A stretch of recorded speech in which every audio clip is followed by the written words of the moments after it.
So আমি calculate করে দেখছি যদি 150 টাকা আপনার পার ডে খাওয়ার খেতে খরচ হয়, 365 দিনে আপনার খরচ হবে 54,000 টাকা, মানে 55,000 টাকাই ধরুন। মানে এক বছর আপনি খাওয়ার খেতে খরচ করেন অলমোস্ট 55,000।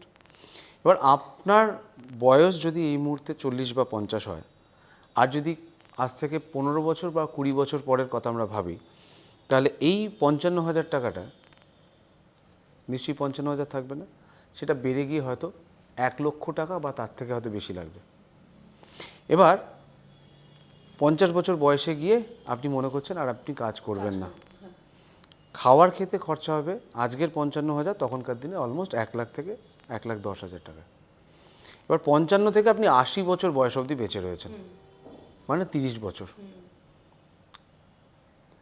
1,00,000 টাকা যদি আপনার পার ইয়ার খরচ হয় খাওয়ার খেতে, 30 বছরে আপনাকে 30 লক্ষ টাকা খাওয়ারের জন্য রাখতে হবে।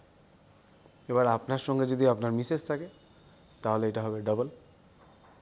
অতএব এই যে আমরা ঝপ করে বলে দিই যে আমার আবার কিসের রিটায়ারমেন্ট লাগবে না, সেই কারণেই খুব সিরিয়াস নোটে বলছি আপনাকে, ভারতবর্ষের ডেমোগ্রাফিতে দেখা যাচ্ছে যে প্রায় 43% people are still depending on their child, অথবা তারা সারা জীবন কাজ করে চলেছেন।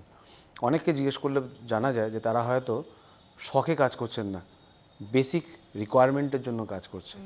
তা আমার যখন অল্প বয়স রয়েছে এখন, তাহলে এই সময় আমি নিজেকে কেন একটু অর্গানাইজড করে নিচ্ছি না? সামান্য কিছু টাকা করে যদি ইনভেস্টমেন্ট করেন, টাকাটা তো আখেরে আপনার কাছেই থাকবে। অতএব আমি বলবো যে মিনিমাম এই রিকোয়ারমেন্টটাকে কিন্তু ফুলফিল করা উচিত, তা নাহলে সারাটা জীবন অসুবিধায় পড়তে হবে।